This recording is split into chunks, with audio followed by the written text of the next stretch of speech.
आज हम बात करेंगे देश की सबसे बड़ी खबर के साथ ही राज्यों की महत्वपूर्ण खबरों की और जानेंगे कि आज देश के दिल्ली, हरियाणा, पंजाब, हिमाचल, मध्य प्रदेश, छत्तीसगढ़, राजस्थान, महाराष्ट्र, उत्तर प्रदेश, उत्तराखंड के साथ ही अन्य राज्यों की अहम खबरें क्या रहने वाली है। और इन अहम खबरों के लिए हमारे साथ विभिन्न प्रदेशों से हमारे संवाददाता जुड़ेंगे।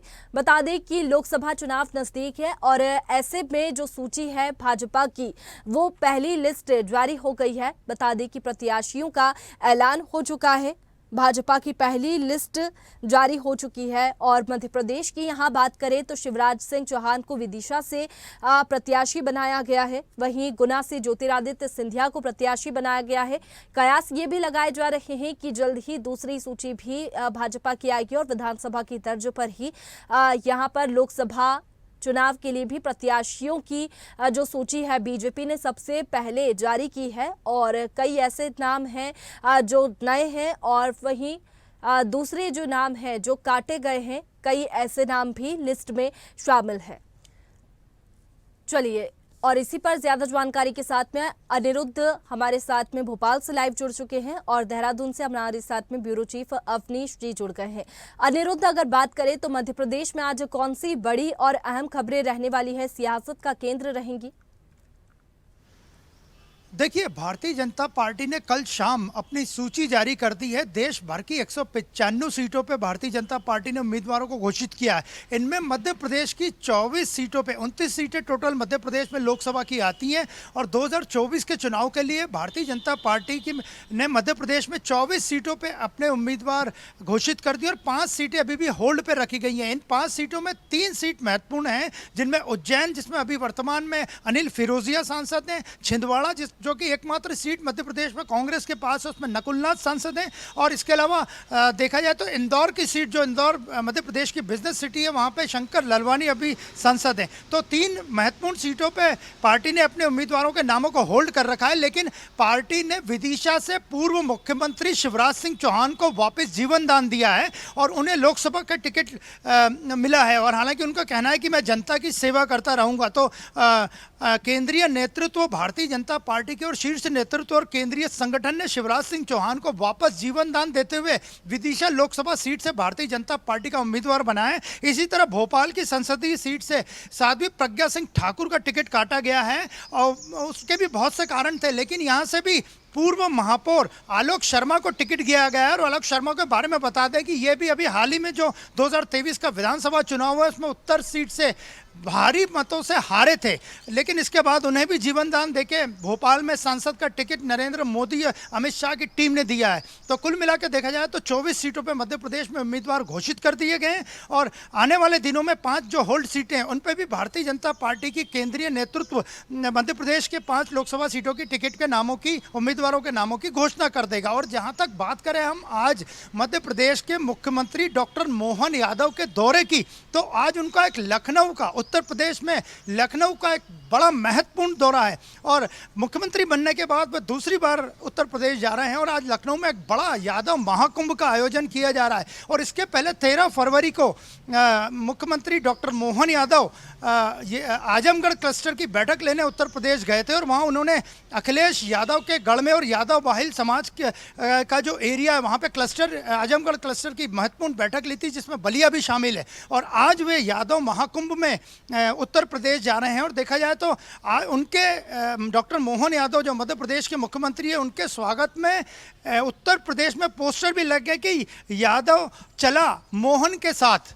तो मतलब उनको लेके बड़ी आत्मीयता वाली फीलिंग भी है यादव समाज में, क्योंकि उत्तर प्रदेश की 80 लोकसभा की सीटों में 14% वोटर, 20% वोटर जो हैं वो यादव समाज के हैं। और इसके पहले वो बिहार का दौरा भी कर चुके हैं और बिहार की 40 सीटों में 14% के लगभग जो वोटर हैं वो यादव हैं। यानी भारतीय जनता पार्टी बिहार और उत्तर प्रदेश की 80 और 40 लोकसभा सीटों पे मुख्यमंत्री डॉक्टर यादव को एक प्रमुख कैंपेन कर्ता के रूप में पेश करेगी। और आज उनका जो यादव महाकुंभ का लखनऊ का दौरा है वो बड़ा ही महत्वपूर्ण दौरा है और देर शाम तक पता चलेगा कि उनकी लोकप्रियता लखनऊ में भी उतनी है जितनी मध्य प्रदेश और बिहार के दौरे में भी उन्हें काफ़ी सफलता मिली थी। तो आज शाम तक पता चलेगा कि डॉक्टर मोहन यादव उत्तर प्रदेश के लखनऊ में होने वाले यादव महाकुंभ में क्या जलवा दिखाते हैं। बिल्कुल अनिरुद्ध, लोकसभा चुनाव नजदीक है और सीएम डॉक्टर मोहन यादव के जरिए यादव वर्ग को साधने की कोशिश लखनऊ में की जा रही है। हमारे साथ में अवनीश जी बने हुए हैं उत्तराखंड से। अवनीश जी, कौन सी आज बड़ी खबरें उत्तराखंड में रहेंगी?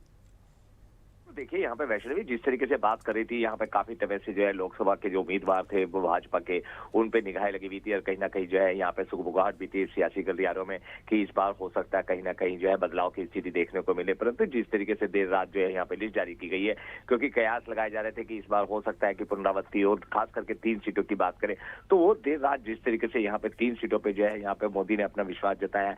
खास करके जो टिहरी की बात करें, वहां पे जो है माला राजलक्ष्मी शाह को उनको दोबारा दिया गया है टिकट।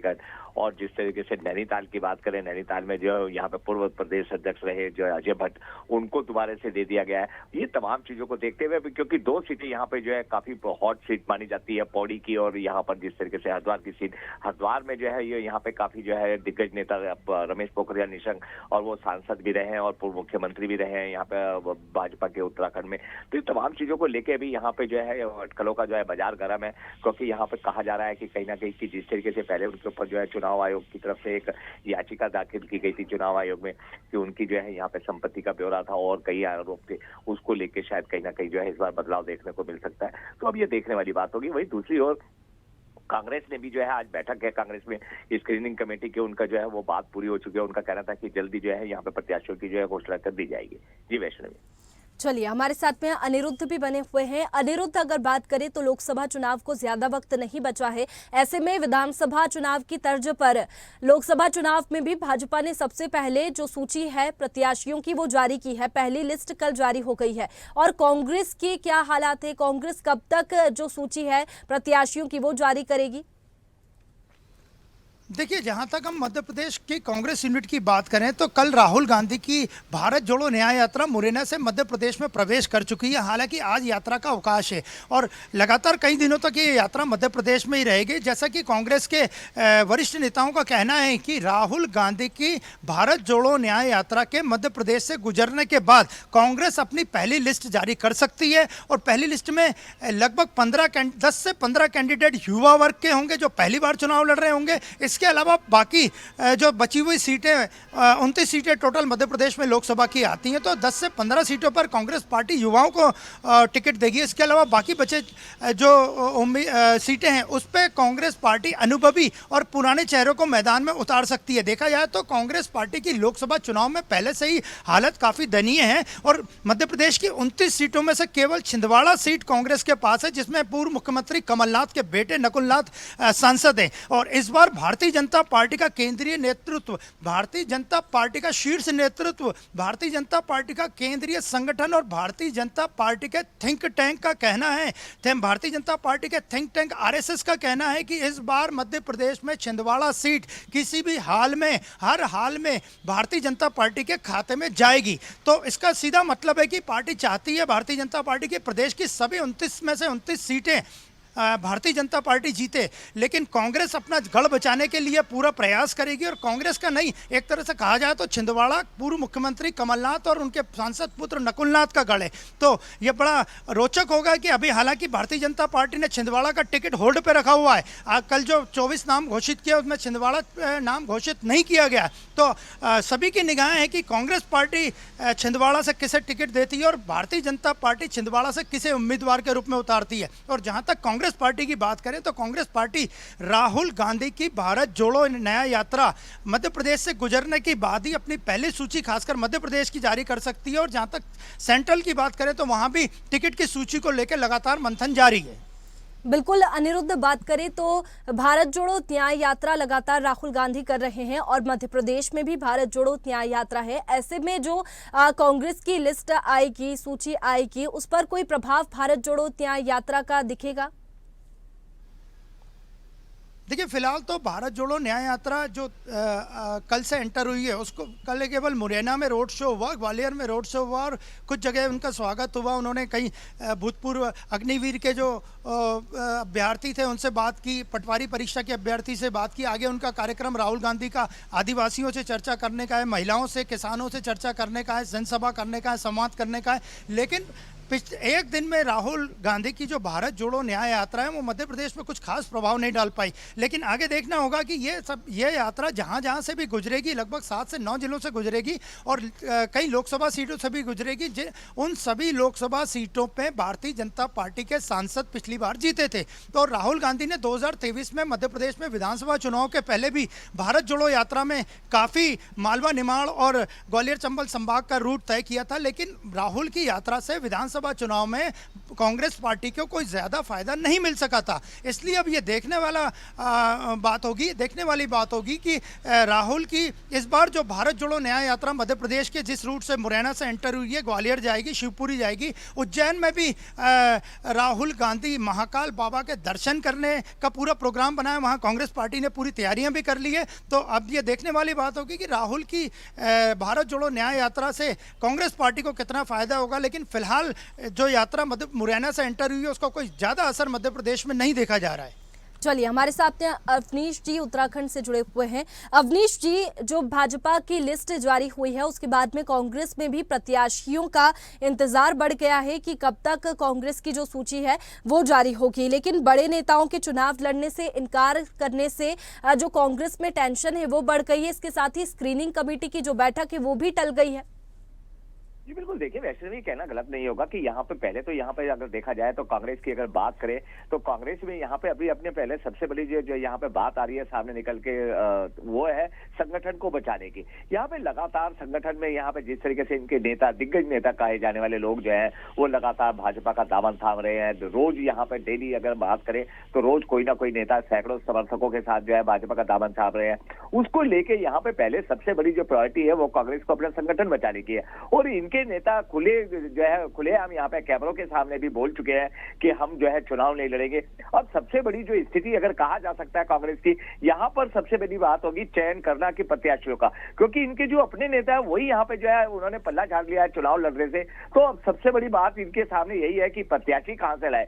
परंतु जिस तरीके से अगर भाजपा की बात करें, भाजपा अपनी 500 सीटों को लेके पहले से ही आश्वस्त है। उनका कहना है कि पहले चुनाव की तो बात दूसरी है, पहले कांग्रेस अपने संगठन को बचाए। तो इस तरीके की राजनीति अब यहाँ पे शुरू हो चुकी है। जी वैष्णवी। और अवनीश जी, अगर बात करें मौसम की तो लगातार बर्फबारी देखने को मिल रही है उत्तराखंड में, क्या कुछ नुकसान देखने को मिल रहा है और आने वाले दिनों में कैसा मौसम रहेगा? जी बिल्कुल वैष्णवी, देखिए यहाँ पे कल से जो है जिस तरीके से पहले भी चुनाव जो मौसम विभाग है उसने पहले ही अलर्ट कर दिया था कि 2 दिन तक यहाँ पे लगातार हैवी रेनफॉल रहेगा, स्नोफॉल रहेगा। और यहाँ पर खास करके पहाड़ी क्षेत्रों की बात करें, पहले भी यहाँ पे पहाड़ी क्षेत्रों में जिस तरीके से जो है बर्फबारी और यहाँ पे बारिश हुई है उसको लेके यहाँ पे भू धसाव हुआ था। खास करके बात करें यहाँ पे जोशीमठ की, तो जोशीमठ के जो लोग हैं वो आज भी उस दर्द को झेल रहे हैं। और ऊपर जिस तरीके से तेज हवाओं के साथ बारिश लगातार चल रही है, कल से यहाँ पे अभी भी बूंदाबांदी चल रही है, उसको लेके अभी भी जो है आने वाले समय में जिस तरीके से बात करें तो वहां पे खास करके पहाड़ी क्षेत्रों में जो है वो यहाँ पे अलर्ट जारी किया हुआ है कि आप जो है जो अपनी यात्रा कर रहे हैं या आवागमन कर रहे हैं वो बड़े सोच समझ के करें और खास करके पहाड़ी क्षेत्रों में जो है जाने से बचे। जी वैष्णवी। चलिए, हमारे साथ ने अवनीश जी अनिरुद्ध जी जुड़े हुए हैं। अनिरुद्ध, अगर बात करें मध्य प्रदेश के मौसम की तो लगातार बारिश का दौर देखने को मिल रहा है, जिससे किसानों की टेंशन जो है वो बढ़ गई है, फसलों को नुकसान हो रहा है। देखिए, पिछले 24 घंटे की बात करें तो मध्य प्रदेश में बड़ा विचित्र तरह का मौसम चल रहा है। लगभग 20 जिलों में पिछले 24 घंटे में सुबह तो बारिश का दौर था, दोपहर में धूप खिली और शाम को सर्दी का मौसम था। तो पहली बार ऐसा हो रहा है लंबे समय बाद कि मार्च के महीने में मध्य प्रदेश के 20 से ज़्यादा जिलों में मानसून का नज़ारा देखने को मिल रहा है। और जहाँ तक बात करें इस बारिश और ओलावृष्टि से, तो किसानों की फसलें लगभग 21 से ज़्यादा जिलों में खराब हो गई हैं। रबी की फसल, खासकर चने और गेहूँ की फसल, हालांकि मुख्यमंत्री डॉक्टर मोहन यादव ने फसलों का सर्वे करने के निर्देश दिए, लेकिन कई ऐसे क्षेत्र हैं जो कि कानून प्रक्रिया के कारण जहाँ सर्वे नहीं हो पाता या दूसरे कोई टेक्निकल कारण है, वहाँ के किसानों को जबरदस्त नुकसान हुआ है और उनकी पूरी गेहूं की फसल और चने की फसल खराब हो गई। और अगले बात करें तो अगले 2 दिनों में मौसम विभाग का अनुमान है कि एक और नया वेस्टर्न डिस्टर्बेंस मध्य प्रदेश में सक्रिय होगा, जिसके कारण जबलपुर संभाग में बारिश गिरने की अगले 24 घंटे में मौसम विभाग ने उम्मीद जताई है। इसके अलावा 20 से ज़्यादा जिलों में कल बारिश हुई और 8 जिलों में ओले गिरे। तो कुल मिला के आगे 24 घंटे में भी मध्य प्रदेश में मौसम के मिजाज जो हैं वो हल्की बारिश और उसके बने हुए हैं। कई जिलों में बादल छाए हुए हैं और अगले 24 घंटे में मौसम विभाग ने अनुमान जताया कि जबलपुर संभाग में तो बारिश की अलर्ट जारी किया है। इसके अलावा भी कई संभागों में छिटपुट बारिश गिर सकती है। चलिए अनिरुद्ध, बहुत शुक्रिया आपका तमाम जानकारी के लिए। अवनीश जी, आपका भी बहुत शुक्रिया तमाम जानकारी के लिए, हमारे साथ जुड़ने के लिए। अगर आपको हमारा वीडियो पसंद आया तो लाइक, शेयर, कमेंट, सब्सक्राइब करें, बेल आइकन का बटन दबाएं। हमारी वेबसाइट swdeshlive.com पर जाना ना भूलें।